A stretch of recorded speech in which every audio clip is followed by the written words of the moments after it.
When I stand by my daughter's grave, I think, oh my God, my darling child, what have they done to you? Did they think because you were in a wheelchair, you were not worth getting the care you deserved by the doctor and nurses that night?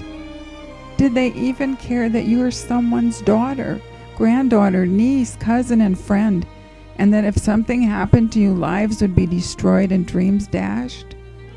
My guilt overwhelms me because as your mother, I should have protected you.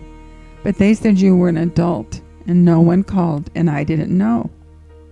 My helplessness turns into anger because I realize if the hospital had contacted me, that I would have never allowed them to discharge you until I could get there.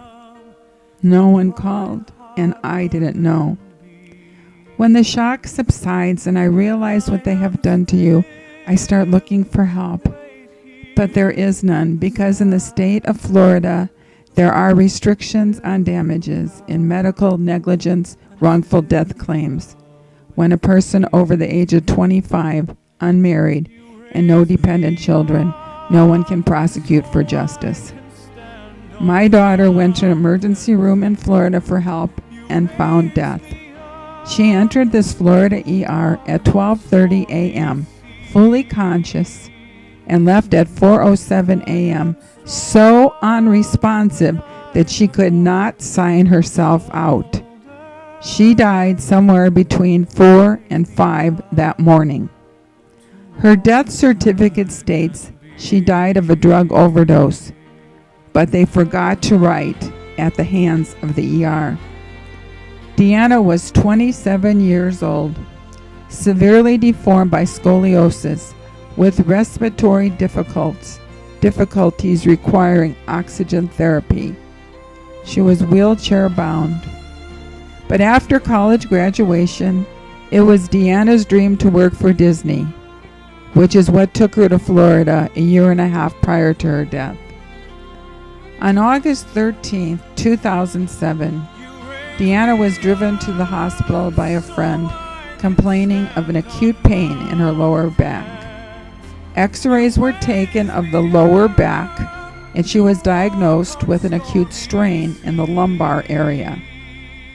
At 2:25 a.m., she was given 60 milligrams of Toradol by intramuscular injection.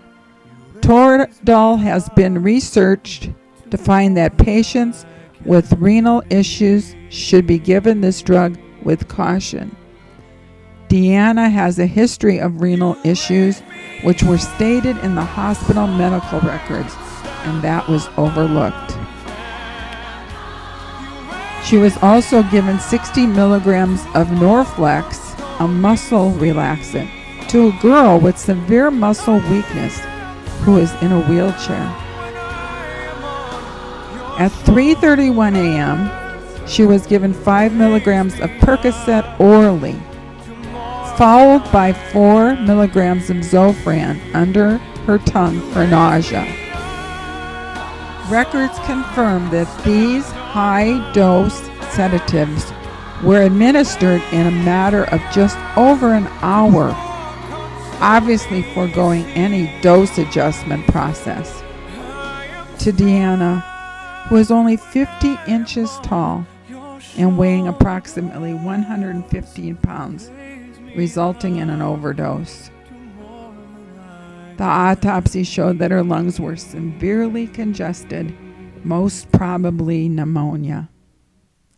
They released this young woman who was in a wheelchair, not able to verbalize, not alert, when the sedative effect of these drugs caused her to sink deeply into an unconscious state and ultimately death. Deanna was bright, vibrant, exuberant for life. She was beautiful. She was an independent spirit. She had so much to live for. Regardless of her being in a wheelchair, there was no reason that she would not have a normal life expectancy, but it was negligence that took her away from me. I want to tell Florida and other states who have this same statute Deanna's tragic story. By changing this Florida Wrongful Death Act, there can be some justice for Deanna's death. Thank you for the opportunity to tell my story. Maybe this tragedy may save someone's life.